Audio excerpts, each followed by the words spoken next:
Tu es au collège, au lycée ou en études supérieures et tu cherches un sac élégant pour mettre tes cours à l'intérieur, tu es au bon endroit. Bonjour à toutes et à tous, j'espère que vous allez bien, je vous souhaite une bonne rentrée à tous. Et qui dit rentrée dit une vidéo spéciale sac de cours. En effet, vous avez été nombreuses à m'envoyer des messages pour savoir comment c'était possible d'être élégante à 13 ans, à 15 ans ou en études supérieures. Alors je pense qu'en études supérieures ça peut paraître plus facile parce qu'on est déjà adulte et donc on peut s'habiller comme une femme ou comme un homme, mais quand on est adolescente, comment on fait? Quel est le juste milieu? Dans cette vidéo, je vais essayer de vous aider en vous proposant des sacs élégants, le sac qui est quand même l'accessoire principal d'une tenue. Cette vidéo sera en 3 parties. La première partie, c'est les critères, comment choisir un sac. La deuxième partie porte sur votre budget et votre volonté d'achat. Quels sont les bons plans sur Vinted si je n'ai pas envie d'acheter du neuf? Ou trouver un sac élégant à 20 €? Ou encore, j'ai de l'argent, je peux avoir un joli sac, lequel je dois prendre? Et la troisième partie, mon avis sur les sacs de cours iconiques. On commence avec la première partie, les critères. Cette vidéo sera très portée sur l'élégance vestimentaire féminine, mais il y aura un short sur l'élégance vestimentaire masculin pour les sacs de cours. Mesdemoiselles, vous avez été nombreuses à me demander quel sac à dos était élégant. J'ai le regret de vous annoncer que pour une femme, il vaut mieux avoir un sac à main. C'est beaucoup plus féminin. Je trouve le sac à dos très masculin ou alors très sportif. Quand on a envie de mettre des jolies petites robes ou des bottines même avec un pantalon, avoir un sac à dos c'est quand même moyen. Bon, après il y a quand même une exception si vous venez en cours à vélo. Je sais que le sac à main c'est très compliqué. Quoique j'avais une amie qui venait à la fac tous les matins à vélo, qui avait son sac à main et elle avait un panier sur son vélo, elle mettait son sac dedans, ça ne posait pas de problème. Mais de manière générale, le sac à main est bien plus féminin. Ensuite, je vous conseille de prendre un sac à main, oui, mais un cabas. C'est-à-dire un sac suffisamment grand pour que tous vos cahiers puissent rentrer sans les abîmer, votre ordinateur, votre trousse et toutes vos affaires personnelles. Au moins, vous n'aurez pas à batailler pour tout caser. En termes de matière, je vous conseille soit les sacs en cuir, soit les sacs en toile. J'ai une préférence pour le cuir parce que c'est une matière noble, qui se tient bien, mais aussi plus résistante et plus durable. La toile est moins chère, pratique à nettoyer. Je vous déconseille vivement le simili-cuir car il se déchire et ça fait vraiment cheap. Je me souviens quand j'étais adolescente, j'avais repéré un sac magnifique. Je crois qu'il coûtait 70 €, donc je l'avais eu comme cadeau de Noël. Et c'était mon sac de cours. J'étais trop contente, je l'adorais ce sac. Et en fait, j'étais extrêmement déçue puisque c'était du simili-cuir. Évidemment, à 70 €, c'est du simili-cuir.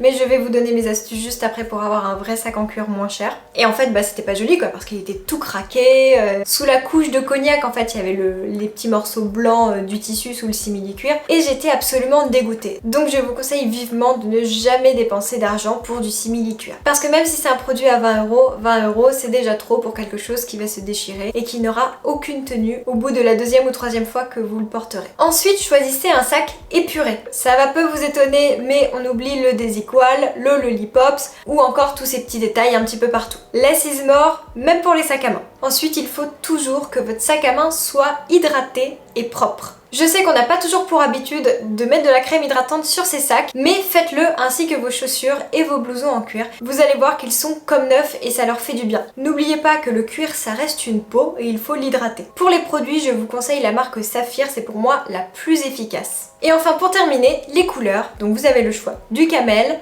du noir, du gris perlé, du beige, du marron, du bleu marine. Je vous conseille d'avoir 2 sacs minimum, un noir, un camel. Et après d'autres couleurs si vous avez déjà cela. C'est bien d'avoir un sac élégant, mais il faut quand même qu'il aille avec le reste de vos tenues. Passons à la deuxième partie, les sacs en fonction de votre budget et de vos envies. Si vous avez un petit budget et que vous avez une volonté de consommation éthique, je vous conseille d'acheter un sac en seconde main. Avant de tourner cette vidéo, j'ai regardé pendant 1 heure sur Vinted et j'ai trouvé énormément de cabas en cuir épurés, élégants, entre 15 et 75 € en très bon état. Donc être élégant avec un petit budget, c'est possible. Et vous allez me dire, bah oui mais moi je ne trouve rien sur Vinted. Et oui mais j'ai prévu mon coup puisque j'ai passé 1 heure à chercher les marques qui ne sont pas très cotées sur Vinted et pourtant ce sont de très beaux sacs élégants en cuir. La première marque que je vous conseille c'est Georges Reich. Et j'en profite pour vous ressortir mes sacs du lycée. Voilà, donc il est un peu plié, hein, il a 10 ans.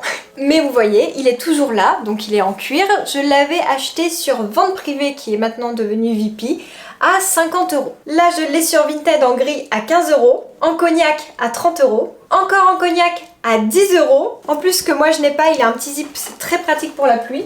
Enfin voilà quoi, 10 € pour un joli sac en cuir, Que demander de plus? Donc, que je vous montre, hein, à l'intérieur, il y a largement de quoi mettre des cahiers, son ordinateur, puisque moi je l'utilisais aussi pour aller travailler, avec mon ordinateur professionnel dedans. Et il est vraiment très très beau. Donc Georges Rech, c'est très élégant, c'est très cher en magasin, mais pas très coté sur Vinted. Donc petit budget, foncez. La deuxième marque, c'est Texier. Les sacs sont de bonne qualité, c'est juste d'autres designs. Donc voyez ce que vous préférez, mais on peut trouver des choses assez simples. Là, j'en ai un bordeaux qui est très joli, qui est à seulement 10 euros. J'en ai un noir tout simple à 8 euros. Un autre qui est très sympa à 15 euros. Encore un autre à 8 euros. Et encore, quand j'ai dit entre 15 et 75 euros tout à l'heure, j'ai exagéré? Non, non, c'est à partir de 8 euros. Je crois que je n'ai pas besoin de continuer mon argumentaire pour vous prouver qu'on peut trouver de jolis sacs à main élégants à moins de 10 euros. Mais alors pour les personnes qui ont un plus gros budget ou qui veulent absolument acheter un sac neuf, vers quelle marque se diriger? Pour ma part, j'ai reçu comme cadeau de Noël pour mes 25 ans un cabas de chez Pollen, c'est le Sim. À force, vous connaissez mon amour pour Pollen. Le sac, il me semble, était à 330 euros, j'ai pris le grand format. Je le reçois la semaine prochaine, mais j'adore. Il est juste magnifique. Pour moi, c'est l'un des plus beaux cabas du marché. Après, vous avez la marque L37 qui font des sacs un petit peu moins chers. Je crois qu'ils sont à 200 euros. Et après, vous pouvez bien sûr vous tourner vers des sacs Longchamp, Le Tanner et toutes ces marques qu'on connaît. Cette deuxième partie, ce sont que des petits tips. Tant que vous respectez les critères des sacs à main élégants, vous pouvez en trouver quasiment partout. On passe maintenant à la troisième partie, qui est mon avis sur les sacs de cours iconiques. Alors je sais que les sacs iconiques dépendent des générations, mais d'après ce que j'ai vu, les sacs iconiques qui étaient dans ma génération le sont encore. Donc c'est parti. Le premier, c'est le pliage de chez Longchamp. Je me souviens, mon père me l'avait offert quand j'étais en 4e, parce qu'absolument toutes les filles du collège avaient le pliage de chez Longchamp. Et moi j'étais encore avec mon sac Espac, alors que j'étais très féminine. Donc j'ai supplié mon père d'avoir mon petit sac Longchamp moi aussi. Il faut savoir qu'un pliage Longchamp c'est environ 75 euros, mais je suis sûre que vous pouvez en trouver pour beaucoup moins cher sur Vinted. Mais alors qu'est-ce que j'en pense? J'avais le fameux sac noir avec le cuir marron, l'iconique. Premièrement la qualité. En partant cet été en Thaïlande, au duty free j'ai acheté ce sac de voyage parce qu'en fait j'ai pas vraiment de sac de voyage.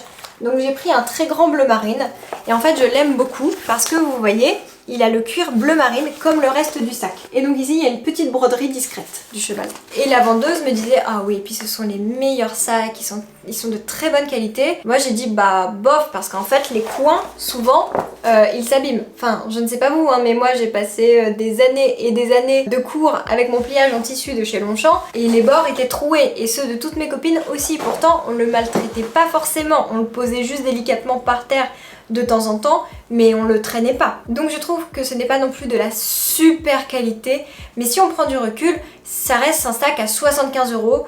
Et mine de rien, 75 euros, il faut pas s'attendre à un sac que l'on va porter tous les jours, on va pouvoir maltraiter et qu'on va pouvoir garder 20 ans. Non, globalement ils se tiennent très bien, les anses sont de très bonne qualité, mais ils peuvent se déchirer au niveau des coins, ce qui je pense est une usure normale. Alors nous, on mettait du vernis transparent sur les angles pour pas que les trous s'agrandissent. Ensuite, il y a autre chose, c'est que j'ai un petit peu du mal avec la couleur du tissu et le cuir camel. Je trouve que ça dénote trop. C'est d'ailleurs pour ça que j'ai acheté le pliage tout en bleu marine en fait, hein, comme ça je trouve ça plus élégant en fait, hein, d'avoir un cuir uniforme avec le reste de la couleur, mais je sais qu'ils le font aussi en petit format. Donc pour ma part, je préfère ce coloris là. Autre chose, c'est qu'il a été trop vu.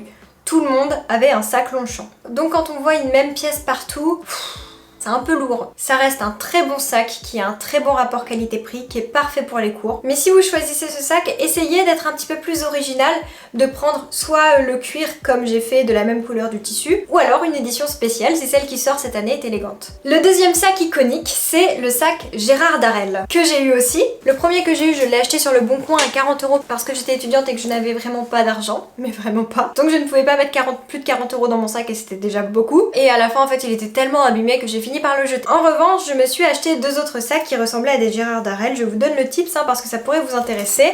Donc il y a le noir comme ça et un marron comme ça. Voilà, donc c'était mes faux Gérard Darel et ce sont des sacs de la marque Sabrina qui fait de la maroquinerie, qui le fait très bien d'ailleurs. Et je les ai payés celui-ci 20 euros sur Vinted et celui-ci 10 euros sur Vinted. Je ne sais pas si ça peut intéresser quelqu'un, mais si vous rêvez d'avoir un sac qui ressemble à un Gérard Darel mais que vous n'avez pas 350 euros à mettre dans un sac, Voilà. Qu'est-ce que j'en pense maintenant de ce sac que j'ai beaucoup porté? J'adore la forme, je trouve qu'il a un cachet très spécial. En revanche, ce n'est pas élégant. C'est un sac typé bohème. Vous voyez, il est bouffi, il n'est pas épuré, il a des poches, donc il est canon. Mais il rentre dans la catégorie bohème plus que dans la catégorie sophistiqué, chic, épuré. Troisièmement, le sac Vanessa Bruno, le fameux cabas avec les paillettes. On le connaît surtout avec des paillettes, mais c'est vrai qu'il existe aussi des éditions avec des clous. Ce n'est pas les sacs les plus élégants qu'ils soient. En revanche, je trouve que pour une jeune fille qui va à l'école, c'est tout à fait passable. Je n'en ai pas, mais je sais que c'est un sac que je pourrais éventuellement porter pour aller voir des copines, pour une petite activité légère. Je trouve ça frais pour une jeune fille. Ensuite, le dernier sac de cours iconique, c'est le Goyard. Alors un sac de cours iconique très cher, mais il y a beaucoup d'imitations, d'inspiration. Vous savez, c'est cette toile que l'on voit partout. Alors je sais que je ne la voyais pas du tout quand j'étais à Tours, et je ne la vois toujours pas d'ailleurs quand j'y retourne, mais à Paris il y en a beaucoup, je crois qu'il y en a beaucoup à Bordeaux aussi, peut-être que dans vos villes il y en a. Je trouve que c'est un sac moderne, il a un monogramme certes, mais ce n'est pas le monogramme avec le gros logo Louis Vuitton, ce n'est pas le Neverfull de Louis Vuitton quoi. En plus c'est de la toile plastifiée donc c'est très facile à nettoyer. Et j'en profite pour vous dire que j'en ai vu un sur Vinted, alors c'est un Lancaster, hein, ce n'est pas un Goyard, mais j'ai vu un Lancaster sur Vinted à 65 € avec une toile de ce style. Alors si ça vous intéresse, je vous mets le lien en barre d'infos. Et voilà, cette vidéo est terminée, j'espère avoir pu vous aider. Je vous souhaite une bonne fin de journée, je vous dis à bientôt pour une nouvelle vidéo et n'oubliez pas de vous abonner pour ne pas la manquer.